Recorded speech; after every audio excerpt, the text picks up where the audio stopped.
Philip Roth in August 2001. Gretchen Ertl, Associated Press. Hermione Lee is a biographer and emeritus professor of English literature at Oxford University. There was a celebration of Philip Roth's 80th birthday on March 19, 2013, in Newark, of course, with a towering birthday cake made of books, a marching band from Weequahic High School and practically everyone you can think of in the literary world, from Don DeLillo to Nathan Englander, Edna O'Brien to Jonathan Lethem. Roth, very much pleased, read the scene from his novel, Sabbath's Theatre, where the aging puppeteer Sabbath visits the graves of his family, remembers them, and says to them, "Here I am." The force of those words was considerable from the 80-year-old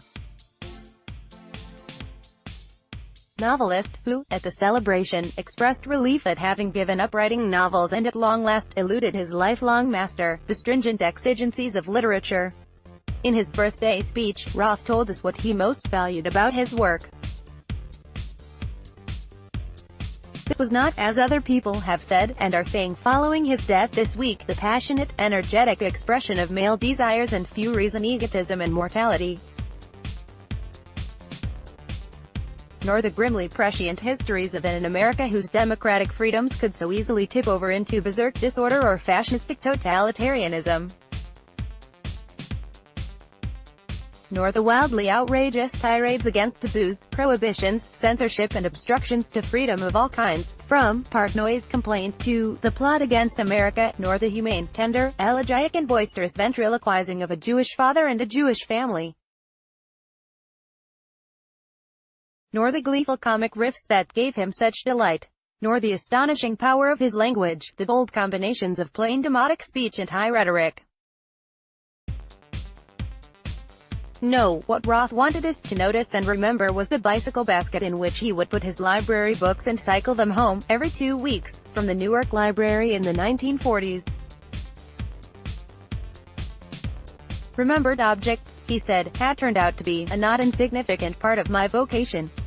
What he wanted us to bear in mind was his passion for local specificity, for the hypnotic materiality of the world one is in, for particularity, physicalness, the crucial representation of what is real. The lifeblood of fiction, he said, is a profound aversion of generalities. So I won't generalize. I took on a very particular job of work for him. It came about because I wrote a short book about him in 1982, for an English series on American writers. He was kind about the book, though putting me right on a few facts about baseball in Newark. Then from The Anatomy Lesson, 1984, to Nemesis, 2010, I became one of the group of readers to whom he sent penultimate book drafts and asked for comments. There's no point being polite, he said. He was exasperated by English politeness, so I would tell him exactly what I thought, and he would listen with beady-eyed attention, pouncing on woolly expressions, defending his work and lightning quick to pick up anything that might be useful. Drafts would arrive by fax in those days, and when Roth was sending me new versions to read, the faxes would sometimes roll down the stairs. It was one of the most exhilarating tasks I have ever taken on.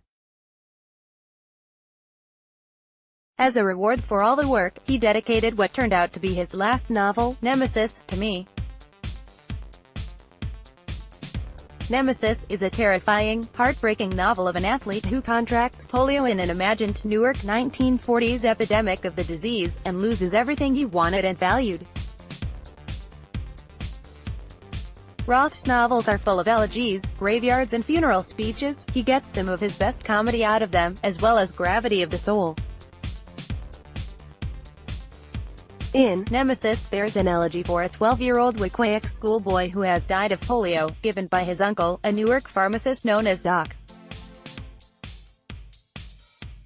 It goes like this: Alan's life has ended, he repeated, and yet, in our sorrow, we should remember that while he lived it, it was an endless life.